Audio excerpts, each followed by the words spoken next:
Hi, thanks for visiting my channel. Please, if you like these videos, considering liking and commenting. That helps spread the word.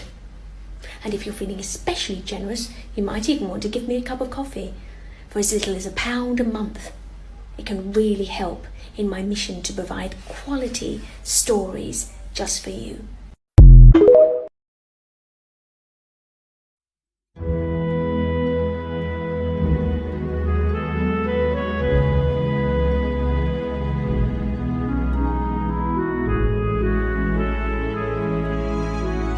This is SD Hudson Magic.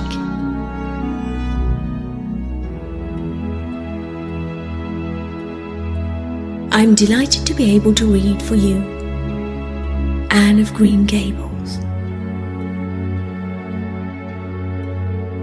This I consider to be my favourite story of all time.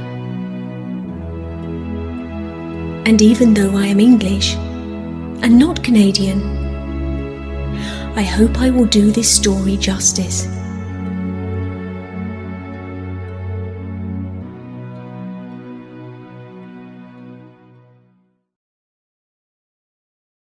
Chapter 15.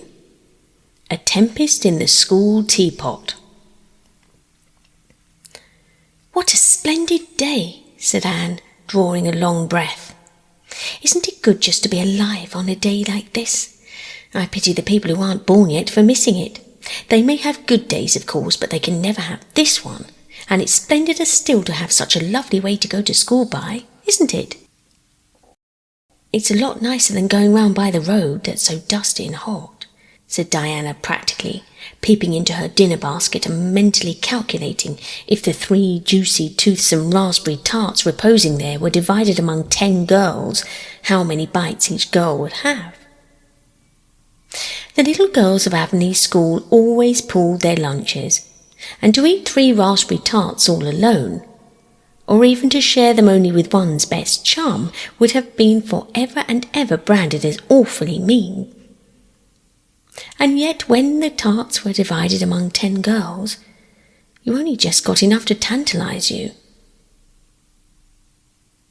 The way Anne and Diana went to school was a pretty one. Anne thought those walks to and from school with Diana couldn't be improved upon even by imagination. Going around by the main road would have been so unromantic, but to go by Lover's Lane and Willowmere and Violet Vale and the Birch Path was romantic, if ever anything was. Lover's Lane opened out below the orchard of Green Gables, and stretched far up into the woods to the end of the Cuthbert farm. It was the way by which the cows were taken to the back pasture and the wood hauled home in winter. Anne had named it Lover's Lane before she'd been a month at Green Gables. "Not that lovers ever really walk there," she explained to Marilla, "but Diana and I are reading a perfectly magnificent book, and there's a Lover's Lane in it, so we wanted to have one too. And it's a very pretty name, don't you think? So romantic. We can't imagine the lovers into it, you know. I like that lane because you can think out loud there without people calling you crazy." Anne, starting out alone in the morning, went down Lover's Lane as far as the brook. Here Diana met her, and the 2 little girls went up onto the lane under the leafy arch of maples. "Maples are such sociable trees," said Anne. "They're always rustling and whispering to you," until they came to a rustic bridge. Then they left the lane and walked through Mr. Barry's field and past Willowmere. Beyond Willowmere came Violet Vale, a little green dimple in the shadow of Mr. Andrew Bell's big woods. "Of course there are no violets there now," Anne told Marilla, "but Diana says there's millions of them in spring. Oh, Marilla, can't you just imagine you see them? It actually takes away my breath. I named it Violet Vale. Diana said she never saw the beat of me for hitting on fancy names for places. It's nice to be clever at something, isn't it? But Diana named the Birch Path. She wanted to, so I let her, but I'm sure I could have found something more poetical than plain Birch Path. Anybody can think of a name like that. But the Birch Path is one of the prettiest places in the world, Marilla. It was. Other people besides Anne thought so when they stumbled on it. It was a little narrow twisting path, winding down over a long hill, straight through Mr. Bell's woods, where the light came down, sifted through so many emerald screens that it was as flawless as the heart of a diamond. It was fringed in all its length with slim young birches, white-stemmed and listen-bowed, ferns and starflowers, and wild lilies of the valley and scarlet tufts of pigeonberries grew thickly along it. And always there was a delightful spiciness in the air, and the music of bird calls and murmur and laugh of wood winds in the trees overhead. Now and then you might see a rabbit skipping across the road if you were quiet, which, with Anne and Diana, happened about once in a blue moon. Down in the valley the path came out to the main road, and then it was just up the spruce hill to the school. The Avonlea School was a whitewashed building, low in the eaves and wide in the windows, furnished inside with comfortable, substantial, old-fashioned desks that opened and shut and were carved all over their lids with the initials and hieroglyphics of 3 generations of school children. The schoolhouse was set back from the road, and behind it was a dusky fir wood, and a brook where all the children put their bottles of milk in the morning to keep cool and sweet until dinner hour. Marilla had seen Anne start off to school on the first day of September with many secret misgivings. Anne was such an odd girl. How would she get on with the other children? And how on earth would she ever manage to hold her tongue during school hours? Things went better than Marilla feared, however. Anne came home that evening in high spirits. "I think I'm going to like school here," she announced. "I don't think much of the master, though. He's all the time curling his moustache and making eyes at Prissy Andrews. Prissy is grown up, you know. She's 16 and she's studying for the entrance examination into Queen's Academy at Charlottetown next year. Tilly Boulter says the master is dead gone on her. She's got a beautiful complexion and curly brown hair, and she does it up so elegantly. She sits in the long seat at the back, and he sits there too most of the time to explain her lessons, he says. But Ruby Gillis says she saw him writing something on her slate, and when Prissy read it she blushed as red as a beet and giggled, and Ruby Gillis says she doesn't believe it had anything to do with the lesson." "Anne Shirley, don't let me hear you talking about your teacher in that way again," said Marilla sharply. "You don't go to school to criticize the master. I guess he can teach you something, and it's your business to learn, and I want you to understand right off that you are not to come home telling tales about him. That is something I won't encourage. I hope you were a good girl." "Indeed I was," said Anne comfortably. "It wasn't so hard as you might imagine, either. I sat with Diana. Our seat is right by the window, and we can look down to the Lake of Shining Waters. There's a lot of nice girls in school, and we had scrumptious fun playing at dinner time. It's so nice to have a lot of little girls to play with, but of course I like Diana best and always will.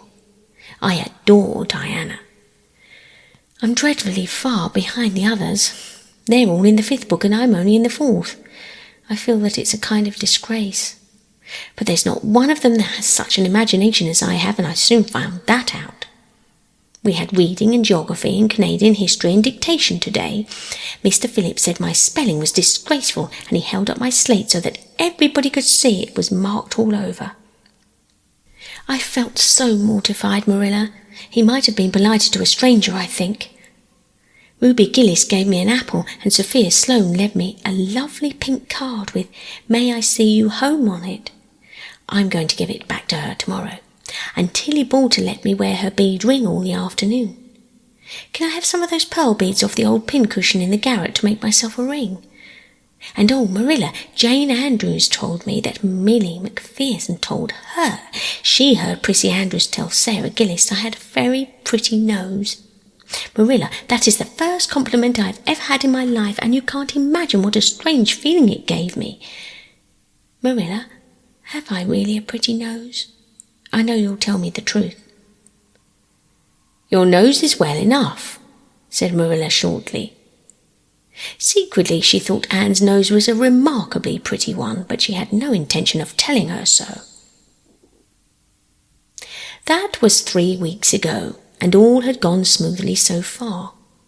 And now, this crisp September morning, Anne and Diana were tripping blithely down the birch path, two of the happiest little girls in Avonlea.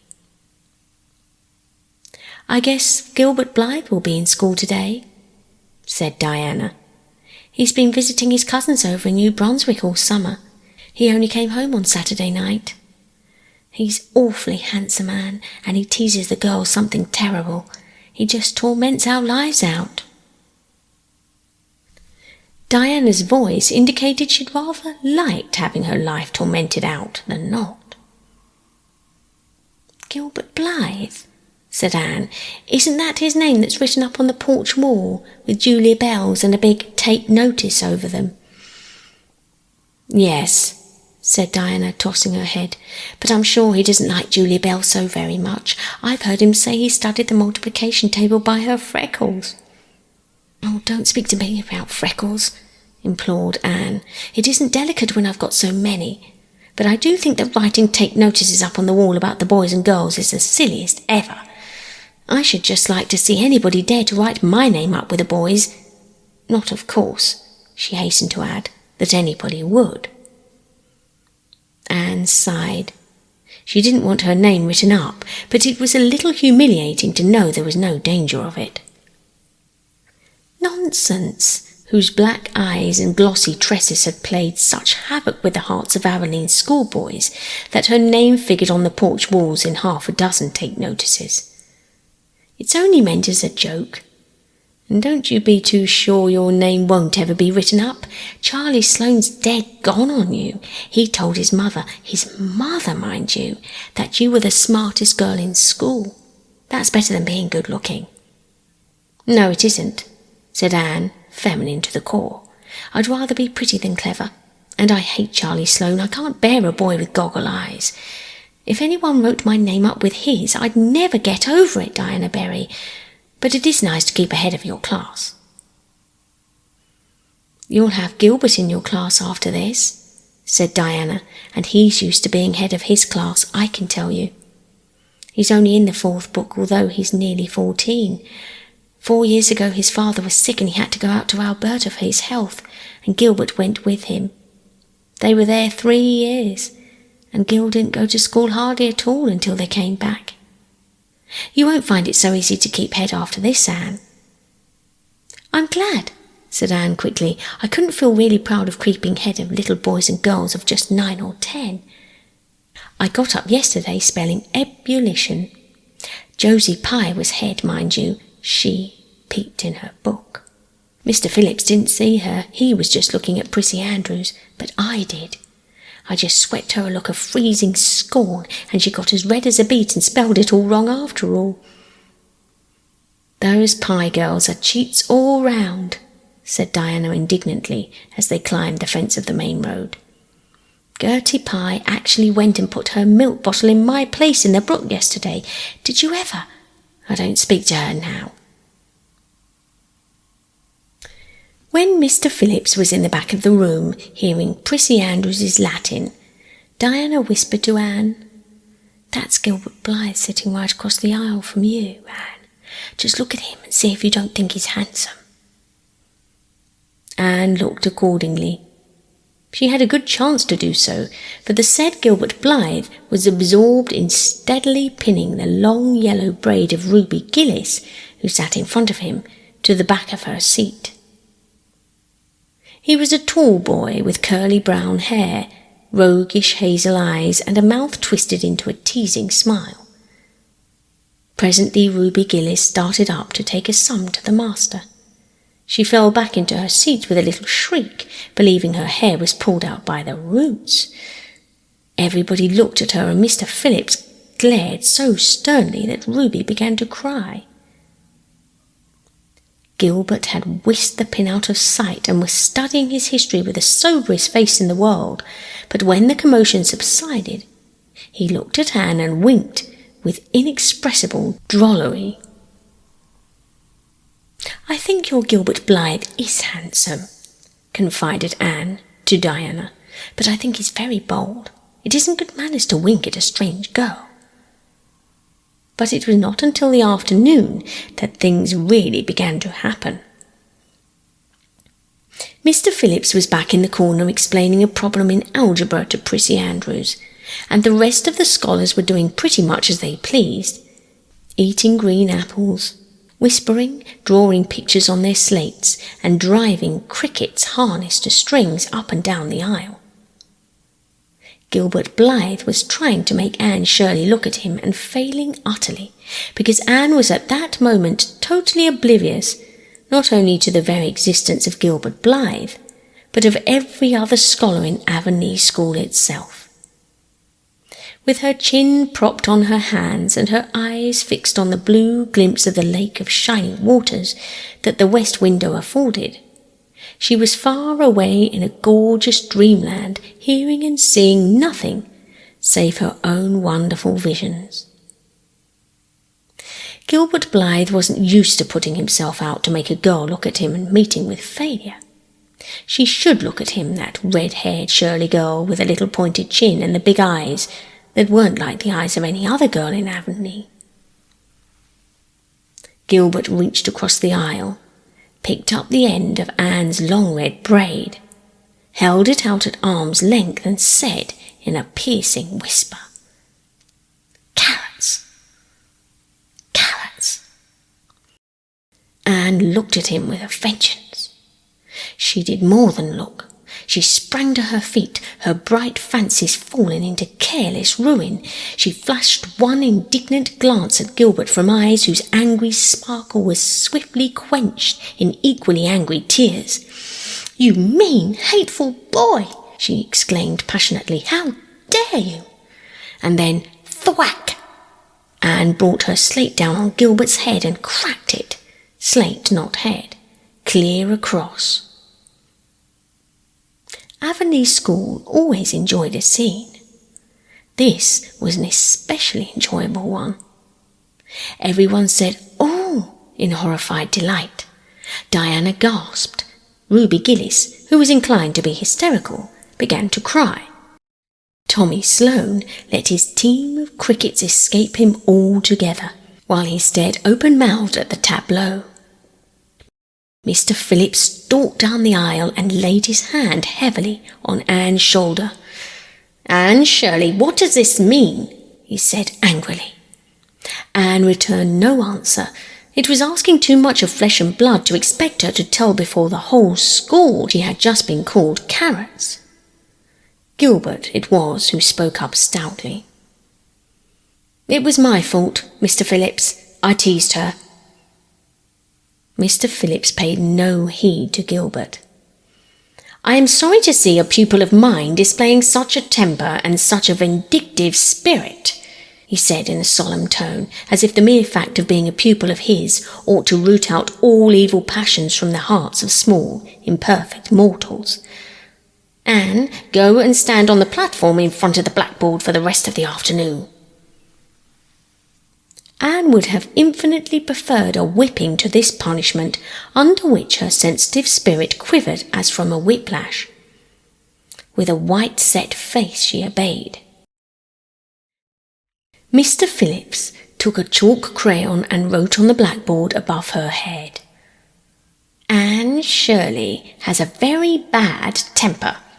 Anne Shirley must learn to control her temper," and then read it out loud so that even the primer class who couldn't read writing should understand it.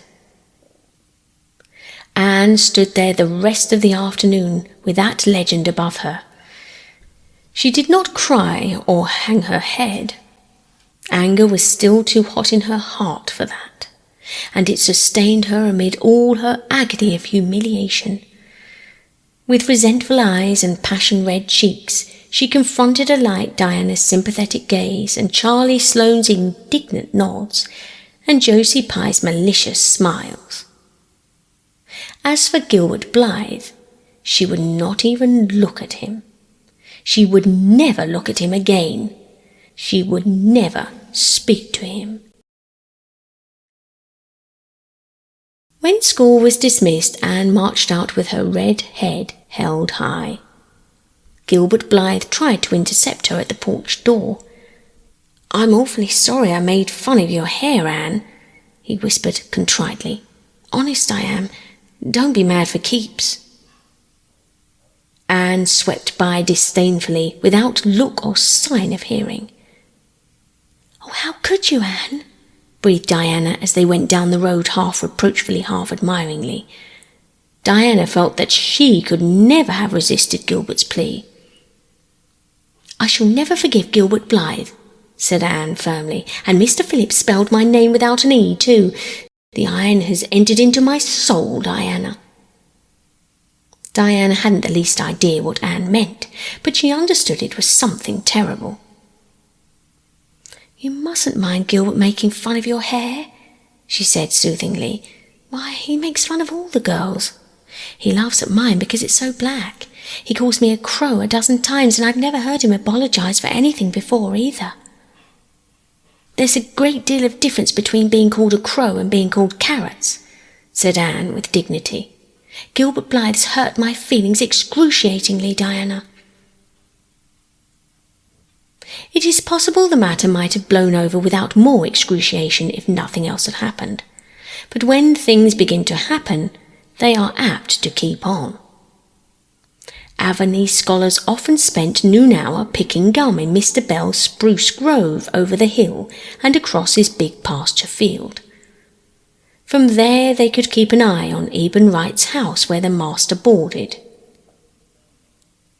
When they saw Mr. Phillips emerging thereon, they ran for the schoolhouse, but the distance being about 3 times longer than Mr. Wright's lane, they were very apt to arrive there, breathless and gasping, some 3 minutes too late.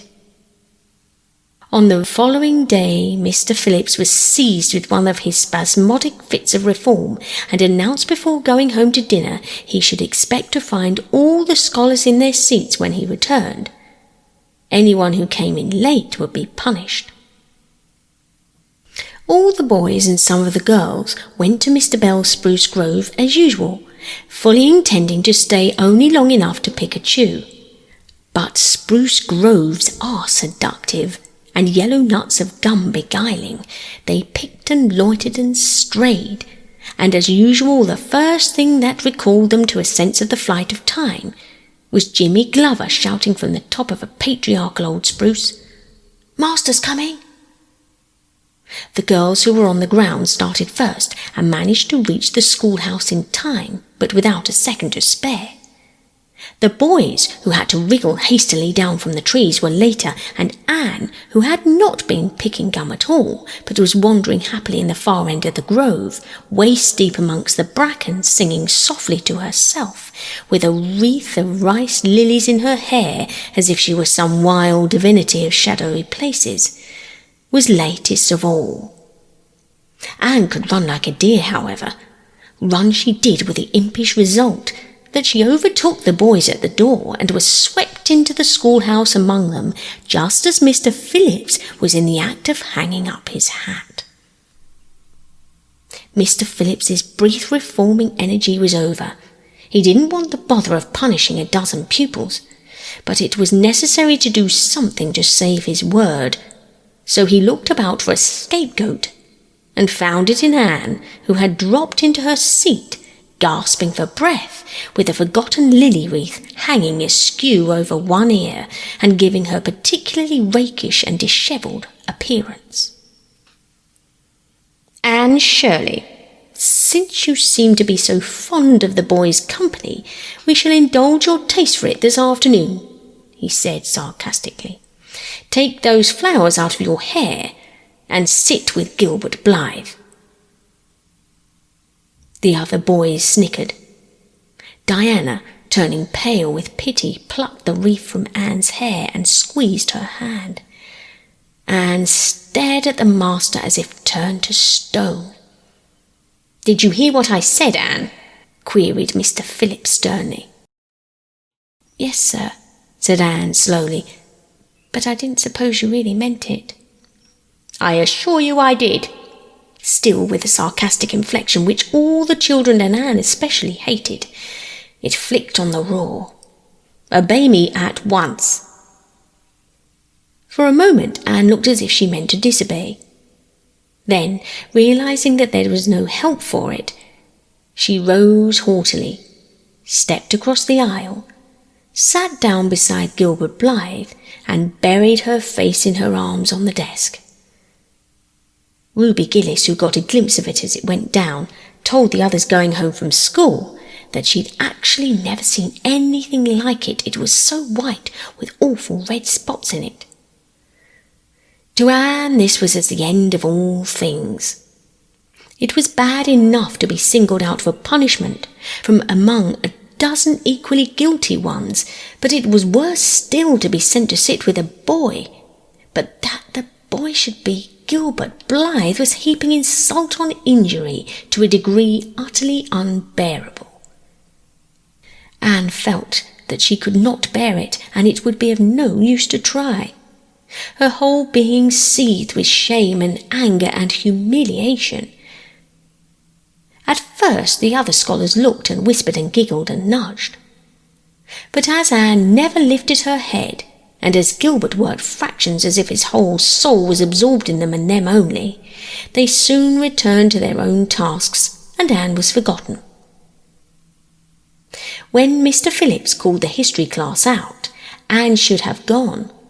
But Anne did not move, and Mr. Phillips, who had been writing some verses to Priscilla before he called the class, was thinking about an obstinate rhyme still and never even missed her. Once, when nobody was looking, Gilbert took from his desk a little pink candy heart with a gold motto on it. "You are sweet," it said. He slipped it under the curve of Anne's arm, whereupon Anne rose, took the pink heart gently between the tips of her fingers, dropped it onto the floor, ground it to powder beneath her heel, and resumed her position without deigning to bestow a glance on Gilbert. When school went out, Anne marched to her desk, ostentatiously took out everything therein, books and writing tablet, pen and ink, testament and arithmetic, and piled them neatly on her cracked slate. "What are you taking all those things home for, Anne?" Diana wanted to know as soon as they were out on the road. She had not dared to ask the question before. "I'm not coming back to school any more," said Anne. Diana gasped and stared at Anne to see if she meant it. "Will Marilla let you stay home?" she asked. "She'll have to," said Anne. "I'll never go to school to that man again." "Oh, Anne!" Diana looked as if she were ready to cry. "I do think you're mean. What shall I do? Mr. Phillips will make me sit with that horrible Gertie Pye. I know he will, because she's sitting alone. Oh, come back, Anne." "I'd do anything in the world for you, Diana," said Anne sadly. "I'd let myself be torn limb from limb if it would do you any good. But I can't do this, so please don't ask it. You harrow up my very soul." "Just think of all the fun you'll miss," mourned Diana. "We're going to build the loveliest new house down by the brook, and we'll be playing ball next week. And you've never played ball, Anne. It's tremendously exciting. And we're going to learn a new song. Jane Andrews is practicing it up now, and Alice Andrews is going to bring a new pansy book next week, and we're all going to read it out loud, chapter about down by the brook. And you know you're so fond of reading out loud, Anne." Nothing moved Anne in the least. Her mind was made up. She would not go to school to Mr. Phillips again, she told Marilla when she got home. "Nonsense," said Marilla. "It isn't nonsense at all," said Anne, gazing at Marilla with solemn, reproachful eyes. "Don't you understand, Marilla? I've been insulted." "Insulted fiddlesticks, you'll go to school tomorrow as usual." "No, no." Anne shook her head gently. "I'm not going back, Marilla. I'll learn my lessons at home and be as good as I can be and hold my tongue all the time if it's possible at all. But I will not go back to school, I assure you." Marilla saw something remarkably like unyielding stubbornness looking out of Anne's small face. She understood that she would have trouble in overcoming it, but she resolved wisely to say nothing more just then. "I'll run down and see Rachel about it this evening," she thought. "There's no use reasoning with Anne now. She's too worked up, and I've an idea she could be awful stubborn if she takes the notion. Far as I can make out from her story, Mr. Phillips has been carrying matters with a rather high hand, but it would never do to say so to her. I'll just talk it over with Rachel. She's sent 10 children to school and she ought to know something about it. She'll have heard the whole story by now, I'm sure." Marilla found Mrs. Lynde knitting quilts as industriously and cheerfully as usual. "I suppose you know what I've come about," she said, a little shamefacedly. Mrs. Rachel nodded. "About Anne's fuss in school, I reckon," she said. "Tilly Boulter was on her way in from home from school and told me all about it." "I don't know what to do with her," said Marilla. "She declares she won't go back to school. I never saw a child so worked up. I've been expecting trouble ever since she started. I knew things were going too smooth to last. She's so high-strung. What would you advise, Rachel?" "Well, since you've asked my advice, Marilla," said Mrs. Lynde amiably. Mrs. Lynde dearly loved to be asked for advice. "I just humour her a little at first, that's what I do. It's my belief that Mr. Phillips was in the wrong. Of course it doesn't do to say so to the children, you know, and of course he did right to punish her yesterday by giving her way to temper. But today it was different. The others who were late should have been punished as well as Anne, that's what. And I don't believe in making the girls sit with the boys for punishment. It isn't modest. Tilly Boulter was really indignant. She took Anne's part right through and said all the scholars did too. Anne seems real popular among them somehow. I never thought she'd take with them so well." "Then you really think I'd better let her stay home?" said Marilla in amazement. "Yes. That is, I wouldn't say school to her again until she said it herself. Depend upon it, Marilla, she'll cool off in a week or so and be ready enough to go back of her own accord, that's what. While if you were to make her go back right off, dear knows what freak-off tantrum she'd take next and make more trouble than ever. The less fuss made the better, in my opinion.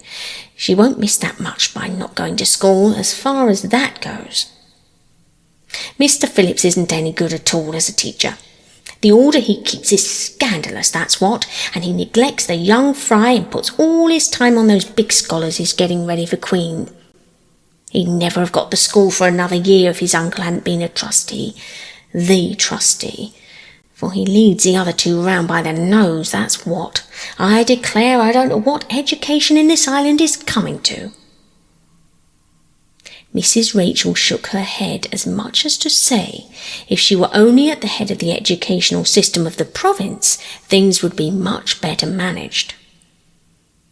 Marilla took Mrs. Rachel's advice, and not another word was said to Anne about going back to school. She learned her lessons at home, did her chores, and played with Diana in the chilly purple autumn twilight. But when she met Gilbert Blythe on the road, or encountered him in Sunday school, she passed by him with an icy contempt that was no whit thawed by his evident desire to appease her. Even Diana's efforts as a peacemaker were of no avail.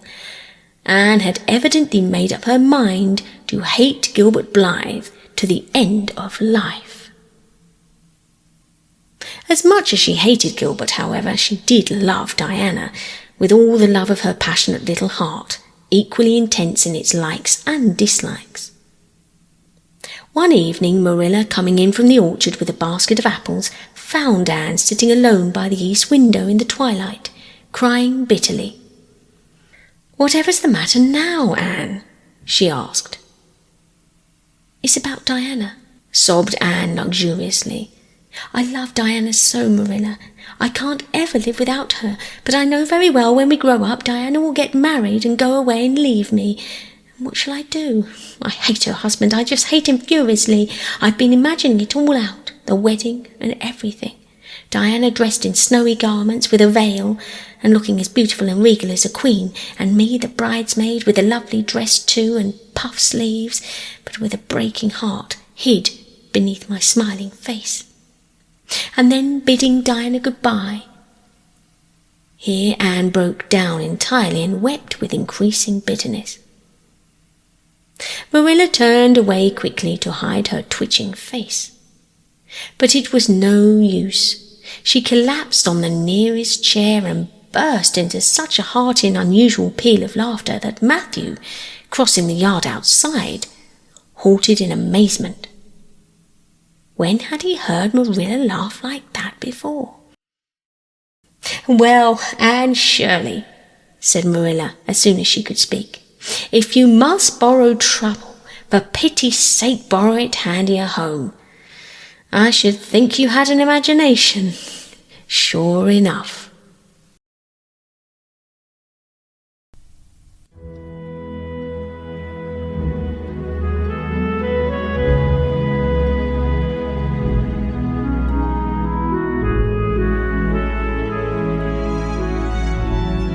I hope you enjoyed this chapter.